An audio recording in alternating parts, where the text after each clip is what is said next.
네, 오늘은 무리를 걷는 자의 믿음을 이라는 제목으로 말씀을 선포하려고 합니다. 우리 지난주에는 어떤 말씀이었죠? 지난주에는 빈들에서 천국잔치가 열렸죠. 오병이어의 기적이 일어났었습니다. 그리고 오늘은 이어서 또 다른 기적, 예수님과 베드로가 무리를 걷는 기적의 사건입니다.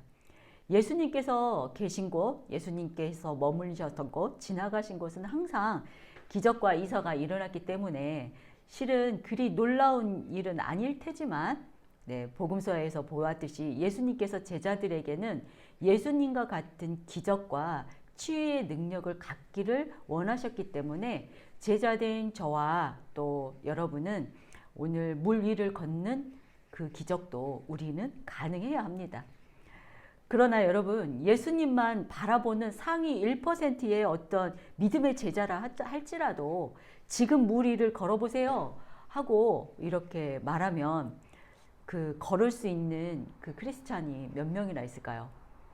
여러분도 아마 저와 같은 생각을 하실 겁니다. 아마 한 명도 없을 거야 이렇게 생각하실 것입니다.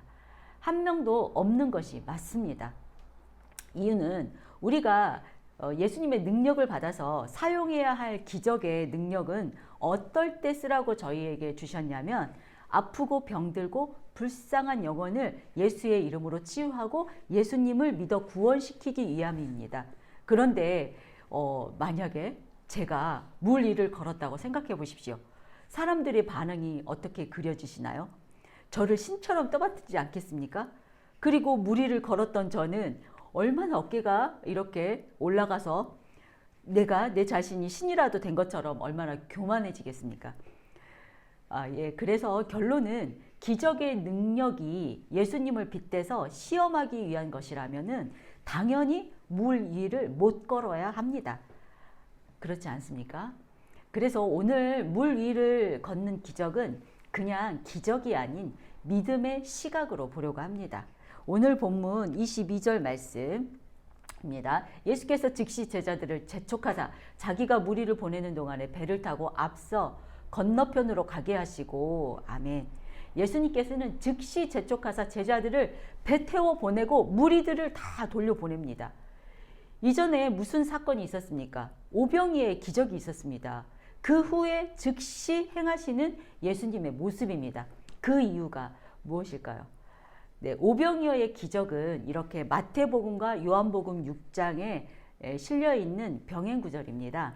마태복음에는 오늘 그렇게 보내는 이유가 생략되어 있지만 요한복음에서는 그 무리가 자기들의 왕으로 삼으려고 한다고 그 이유가 나와 있습니다. 이제 예수님께서 이 제자들을 왜 재촉하는지 이제 그림이 그려지시지요. 제자들의 믿음이 아직 다 자라지 않았기 때문에 오병이어와 같은 먹고 사는 문제를 해결하는 현장에서 그 무리들의 반응에 제자들의 어깨가 이렇게 쓱 올라가고 있습니다. 왜 안 그렇겠습니까? 자기들이 모시는 스승님이 이렇게 사람들한테 높이 추앙받고 있습니다. 그러니까 예수님을 왕으로 모시려고 하고 있습니다. 아직까지 제자들은 예수님 곁에서 이렇게 한 자리씩 차지하려는 기대를 가지고 있었기 때문에 예수님은 이런 제자들의 마음을 너무 잘 아시고 그 무리들과 같이 거기에 정신이 팔려서 이렇게 민기적대고 있는 제자들에게 빨리 가라고 재촉하고 있는 것입니다. 제자가 되었다고 여기는 저와 여러분도 그렇지 않습니까?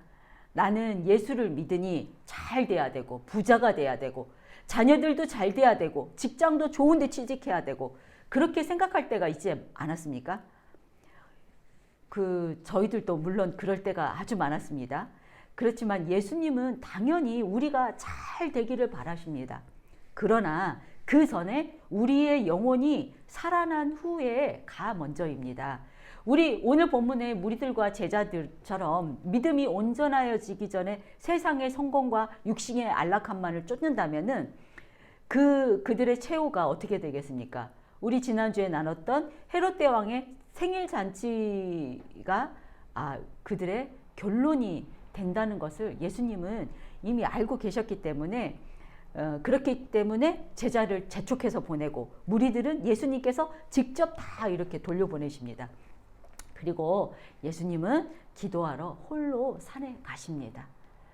네, 23절, 24절입니다. 무리를 보내신 후에 기도하러 따로 산에 올라가시니라. 저물매 거기 혼자 계시더니 배가 이미 육지에서 술이나 떠나서 바람이 거스름으로 물결로 말미암아 고난을 당하더라. 아멘. 예수님은 저녁부터 산에서 홀로 기도하는 사이에 제자들은 그 광풍을 만나서 지금 고전을 면치 못하고 있습니다. 여기에 고난을 당하다에 해당하는 헬라어 바사니조메논입니다. 바사니조메논은 이 그 해산의 고통을 사용할 때 나타낼 때 사용하는 헬라어라고 합니다. 이렇게 보건대 제자들의 고난은 지금 산모가 고통을 참지 못하고 고통의 소리를 지르는 것과 같이 힘들다는 것을 이렇게 묘사하고 있습니다. 제자들은 지금 물결과 힘겨움을 싸고 있습니다. 여기에 있는 제자들 반 이상이 어부들이고 그때 당시 항해 전문가라고 해도 되는데도 지금 공포에 떨고 있습니다. 전에 예수님이 폭풍 중에 뱃머리에 편안하게 주무실 때도 어땠습니까? 제자들이 예수님을 막 깨우면서 우리가 죽게 되었습니다. 이렇게 말하지 않았습니까? 그 갈릴리 바다에 폭풍은 이렇게 가끔 돌풍이 부는데 지대가 낮아서 그 폭풍이 굉장하다고 합니다. 그래서 결론은 제자들에게 폭풍 중의 바다는 절망의 순간일 것입니다. 우리들의 지금 삶의 현장에서 죽을 만큼 힘들고 고난 중일 것이다. 이렇게 생각하면 될 것 같습니다. 자, 25절입니다. 밤 사경에 예수께서 바다 위로 걸어서 제자들에게 오시니 아멘. 예수님은 밤새 기도하시고 이른 새벽에 내려오십니다. 밤 사경은 새벽 3시에서 6시 사이라고 합니다. 그런데 새벽에 배가 이미 없죠. 제자들이 타고 갔으니까. 그래서 바다 위를 걸어서 제자들에게 오십니다. 여기서 바다를 뜻하는 헬라어 살라사는 유대인들에게 죽음과 심판의 장소를 의미한다고 합니다. 그러니 바다는 공포의 대상이고 심판의 장소로 여겨지겠지요. 그러니 지금 제자들은 우리가 무슨 죄를 지어서 그렇게 생각할 수도 있겠습니다. 실제로 성경의 요한계시록에는 뿔 달린 그 악한 짐승들이 바다에서부터 올라온다고 기록되어 있지요. 그런데 바다 이 살라사 앞에 전치사 에피라는 헬라어가 쓰였습니다. 이 에피는 통치와 통제를 의미하는 그 헬라어인데요. 그리고 나서 그 헬라어 다음에 걸어서에 해당하는 헬라어 페리파톤이라는 그 현재 분사 능동형이 쓰여졌습니다. 이 통치자 예수님이 자연의 법칙을 초월하여서 심판을 바다 위를 걸어오고 계심을 이렇게 그 자세하게 보여주고 계십니다. 그래서 예수님은 심판자로 오시지만 죽음을 통치하시고 우리를 구원하시기 위해서 이렇게 걸어오시는 것입니다. 26절, 27절입니다. 제자들이 그가 바다 위로 걸어오심을 보고 놀라 유령이라 하며 무서워하여 소리 지르거늘 예수께서 즉시 이르시되 안심하라 나니 두려워하지 말라. 아멘. 예수님이 바다 위를 걸어오심을 보고 유령으로 알고 두려워하는 것은 제자들이 아직 영적 분별력이 부족했던 것이겠죠. 다음에 이어지는 예수님의 대답은 신학적으로 아주 중요하다고 합니다. 그 안심하라라는 헬라어 다르세이테는 기쁘고 즐겁다라는 뜻을 가진 헤데오스라는 그 헬라어에서 유래된 다르세오인데요. 그 용기를 갖다 담대하다라는 뜻으로 너희가 지금 환난 가운데 있지만 용기를 갖고 즐거워하라는 이 뜻이라고 하겠습니다. 다음은 예수님이 나다 이렇게 하시지요. 이 나다라는 이 헬라어 이 말을 직역을 하면은 나는 나이다. 어디서 많이 들어보지 않았습니까? 요한복음에는 7개의 에고에임이라는 나는 무엇이다 라고 이렇게 나와 있습니다. 아실 겁니다. 나는 포도나무이다. 나는 생명의 떡이다. 이런 말들이 나왔었지요.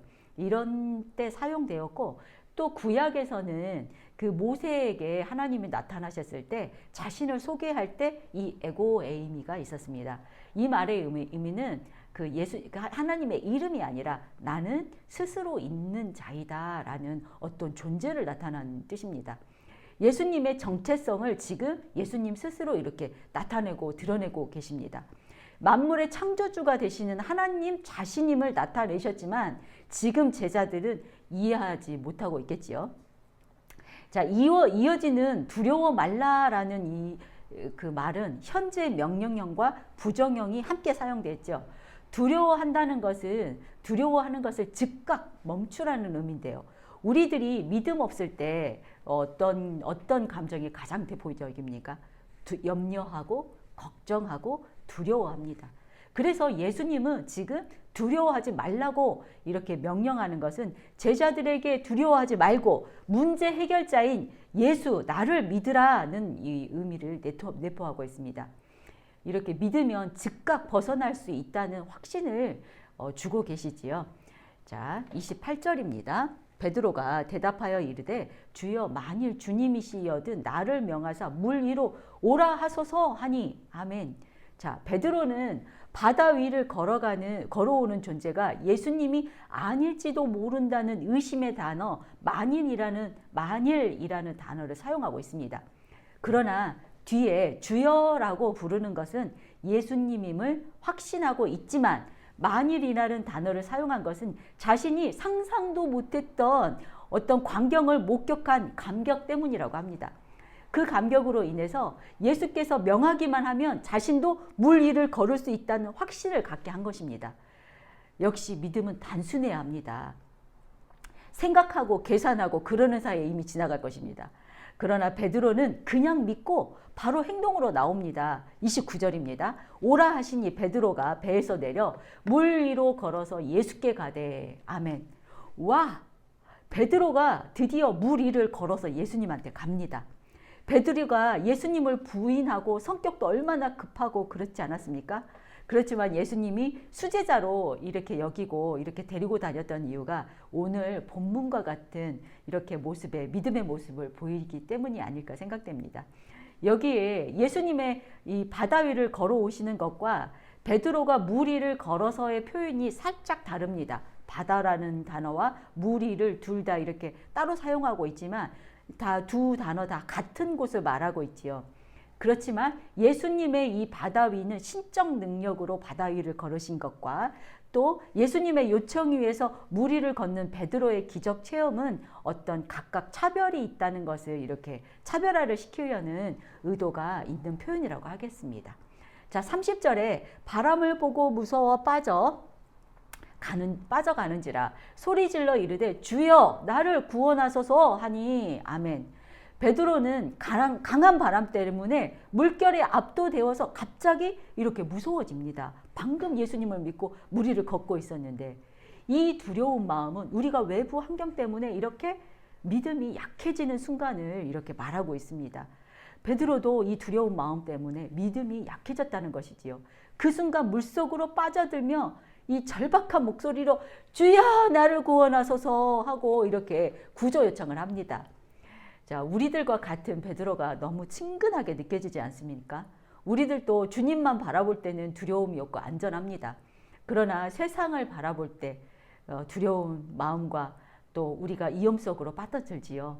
베드로는 바로 우리의 모습입니다. 여러분 지금 혹시 힘든 과정 중에 있습니까? 힘들다고 느껴지십니까? 주님을 부르십시오. 31절입니다. 예수께서 즉시 손을 내밀어 그를 붙잡으시며 이르되 아멘. 자, 손을 내밀어와 저를 붙잡으시며 이 두 동작을 예수님이 지금 하고 계십니다. 베드로로 하여금 바다를 걸으라 할 때는 말씀으로만 하셨습니다. 그러면 이렇게 걸어 나오너라 이렇게 말씀으로만 해도 당연히 베드로가 살아나겠죠. 그러나 이 두 개의 연인은 예수님의 행동을 구체적으로 묘사하고 있는 것은 이 마태 기자가 그 의도하는 것이 이것입니다. 저와 여러분이 믿음이 약해져서 세상에 휩쓸리고 있을 때 또는 고난받아서 예수님과 멀어지려고 할 때 예수님은 친히 손을 내밀어서 우리를 붙들어 주시는 이 예수님의 사랑을 강조하고 싶은 것입니다. 우리가 주님을 부를 때 주님은 벌써 우리 옆에 와서 계셔서 우리를 붙들고 계시다는 것입니다. 아멘. 자, 32절입니다. 믿음이 작은 자여 왜 의심하느냐 하고 배에 함께 오름에 바람이 그치는지라. 아멘.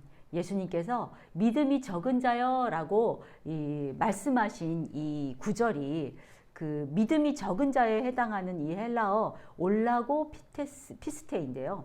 마태복음에만 4번 사용되었습니다. 그 복음서 전체에서는 5번 사용되었다고 하는데 이 마태복음에서는 4번이 사용됐습니다. 이 마태가 특히나 이 제자도에 관해서 이렇게 포커스를 맞춰서 이 마태복음을 쓴 것 같습니다. 이 모두 이 제자들에게 하는 말인데요. 이 의미는 예수님은 제자들에게 기대를 갖고 계시는데 제자들이 기대에 못 미치니 지금 책망하고 있는 것입니다. 그렇습니다. 저와 여러분도 그렇지 않습니까? 우리의 마음은 원이로되 육신이 문제였기 때문에 항상 예수님의 기대에 부응하지 못하고 있죠. 저와 여러분은 모두 이렇게 예수님의 기대에 부응해야 하겠습니다. 저와 여러분 모두 그렇게 되기를 예수님의 이름으로 축원합니다. 아멘. 자, 이어서 왜 의심하느냐에 이 의심하다라는 단어는 보통 디아크리노라는 이 헬라어를 사용하는데 여기 본문에서는 에디스타시스라는 헬라어를 사용했습니다. 이 에디스타시스의 원형을 보면은 원형은 디스타조라고 하는데요. 이 2번을 뜻한다는 그 헬라어 디스에서 유래된 단어라고 합니다.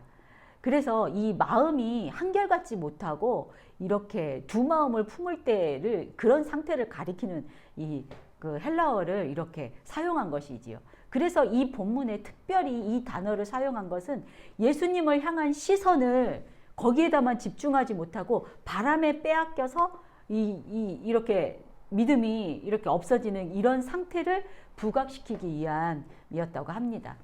자, 이어서 예수님이 배에 오르자 바람이 그치지요. 이것은 이제 자연도 다스리시는 하나님의 아들이심을 입증하고 계십니다. 자, 33절입니다. 배에 있는 사람들이 예수께 절하며 이르되 진실로 하나님의 아들이로소이다 하니라. 아멘. 제자들이 절을 합니다. 이것은 단순히 이렇게 존경을 표하는 그런 행동이 아니라 만물을 다스리시는 어떤 신적 대상에 대한 어떤 예배의 의미를 내포하고 있습니다. 예수님의 권능 앞에서 드디어 제자들이 믿음이 한 단계 성장한 것입니다. 그리고 고백하게 됩니다. 하나님의 아들이로소이다. 아멘. 자, 34절, 36절입니다.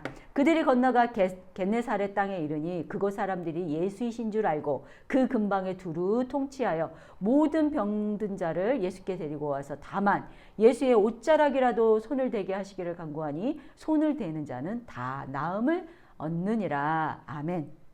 자, 겟세나렛 땅에 이르렀을 때 모든 병자들이 몰려옵니다. 그런데 그 앞에 두루 통치하여 라는 말이 나오죠. 이 말은 천국 복음을 주어서 이렇게 파견한 사도들이 사용되었다는 것입니다. 두루 통치하여서 이렇게 파견되었다는 것이죠. 그래서 믿음이 성장한 제자들이 천국 복음의 전파자가 되었습니다. 이제 그동안 사람들은 소문으로만 들었던 이런 예수의 소문을 다 듣고 있었습니다. 기적을 행하셨고 가는 데마다 병자를 치유하고 지금 그 예수님이 사역한 지 1년이 넘어갔기 때문에 소문이 이미 벌써 갈릴리 지역에 자자했습니다. 그렇지만 제자들을 통해서 이 복음 전파의 어떤 사역을 통해서 이렇게 병든 자들을 예수님께 이렇게 데려오게 한 것입니다.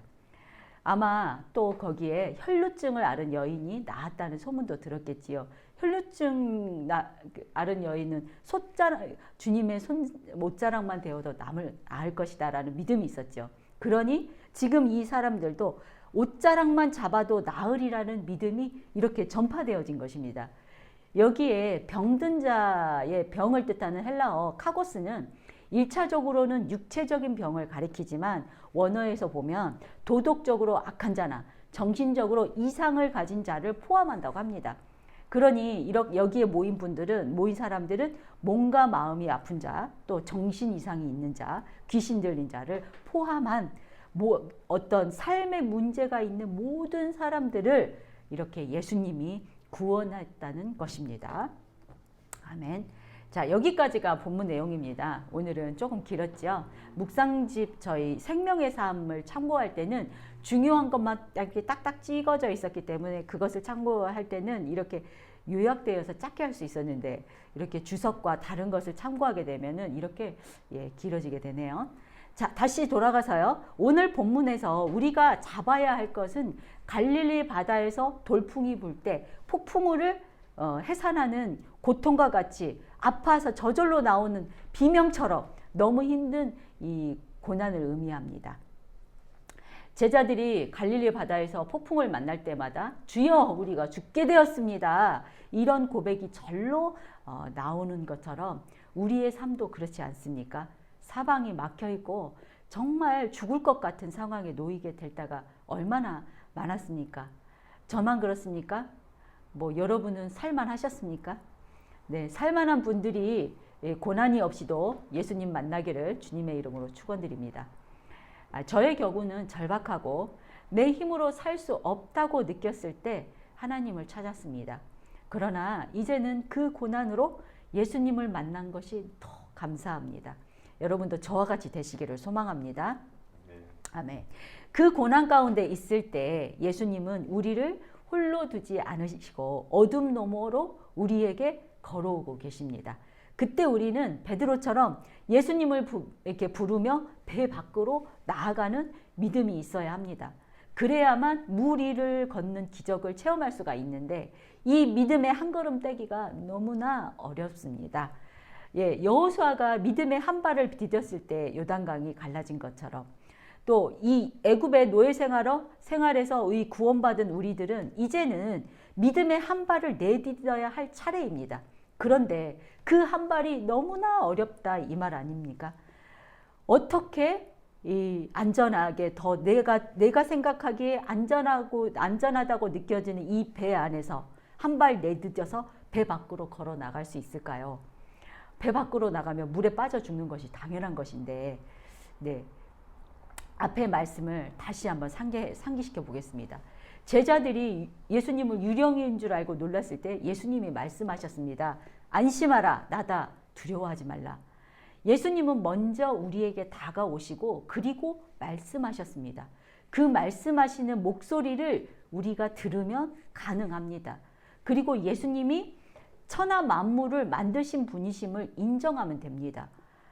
구약에서 욥기에 보면은 욥이 고난 중에 있었지요. 그 고난 중에 마지막 후반부에 가서 진정한 믿음을 갖게 된 때는 이 세상 만물의 주관자가 되시는 하나님이 자신의 모습을 알려줍니다. 그래서 그런 하나님을 알고 나서 그것을 받아들였을 때 하나님께 믿음의 고백을 할 수 있었던 욥이었습니다. 오늘 본문의 베드로가 예수님이 만물을 다스리시는 광경을 목격하고서 배 밖으로 나갈 수 있는 믿음이 생겼습니다. 이렇게 예수님의 존재를 알고 그분을 인정하는 것이 먼저입니다. 예수님의 광대하심을 인정하지 않았다는 것은 아직 자신의 생각 안에서 자신의 잣대로 신이신 예수님을 측량하고 있다는 뜻입니다. 내 상식, 내 생각에 갇혀 있으면 절대 배 밖으로 나가지 못합니다. 그렇기 때문에 우리의 상식과 우리의 생각을 뛰어넘어야만 배 밖으로 나가서 물 위를 걸어서 예수님과 함께 걸어갈 수 있는 믿음이 생기는 것입니다. 자, 이제 나는 이렇게 생각했더니 나는 배 밖으로 못 나갈 수 있는 사람인가? 이것이 숙제입니다. 믿음은 보이지 않는 것들의 실상이요 보이는 것들의 증거라고 했습니다. 물 위를 걷는 기적은 물 속에 빠져 죽을 수 있는 목숨을 건 믿음에서 나옵니다. 나의 생명도 주님의 것입니다 라는 고백이 열쇠라고 하겠습니다. 그러나 여러분 빠져 죽을까 두려워하지 마십시오. 예수님은 우리를 빠져 죽게 두지 않으십니다. 주여 나를 구원하여소서 하고 부르짖으면 즉 같이 손을 내밀어 붙드시는 분이 바로 예수님이셨습니다. 예수님은 먼저 우리에게 찾아오시고 또 우리를 붙드시지요. 예수님이 만약 우리를 먼저 찾아오시지 않았다면은 우리들 중에 예배의 자리에 나와서 예배 드릴 수 있는 사람이 과연 얼마나 될까요? 불가능합니다. 우리가 지금 예배 드리는 이것이 바로 기적입니다. 믿음의 여정은 다 기적의 연속입니다. 예수님을 체험하면 할수록 모든 것이 다 기적이라는 것을 알게 됩니다. 내 생각, 내 마음을 내려놓고 상식을 뛰어넘어서 믿음의 한 발을 내딛어서 지금 내가 믿고 살았던 이 보잘것없는 배에서 나가시기를 소망합니다. 그리고 예수님만 바라보며 물 위를 걸어가는 삶을 살아가시기를 주님의 이름으로 축원드립니다. 네, 마지막으로 나는 물 위를 걸을 사람도 아니고 그래서 나는 믿음이 없는 사람인가? 혹시 이렇게 생각이 되십니까? 오늘 제자들이 예수님께 경배하고 믿음이 성장했을 때 어떻게 변했습니까? 천국 복음의 전도자가 되어서 사람들을 예수께로 데리고 왔습니다. 지금 여러분이 나를 통해 예수님을 전해지기를 바라고 하는 행동이 있습니까? 아니면 직접 입술로 예수님을 전하고 계십니까? 어떤 나를 통해서 예수님이 보여지기를 원한다는 그런 마음들이 있으십니까? 그런 마음들이 있는 분이라면 여러분은 물 위를 걷는 기적을 체험하고 계신 분이 맞다고 하겠습니다. 왜냐하면 예수님을 믿음으로 죽음의 바다에서 구원을 받으셨기 때문에 구원의 복음을 전파할 수 있는 것입니다. 오늘 본문의 제자들처럼 그렇습니다. 여러분은 물 위를 걸으신 분이십니까? 아니면 배 안에서 아직 두려워 떨고 계시는 분입니까? 저와 여러분 모두 배 밖으로 나가서 예수님과 함께 물 위를 걷는 기적을 만들어 가시기를 소망합니다. 네, 오늘 말씀 적용해 보겠습니다. 여러분은 이해되지 않는 여러분 인생의 사건 앞에서 예수님께서 즉시 손을 내밀고 있습니까? 혹시 그것을 느끼고 계십니까? 네, 기도하겠습니다.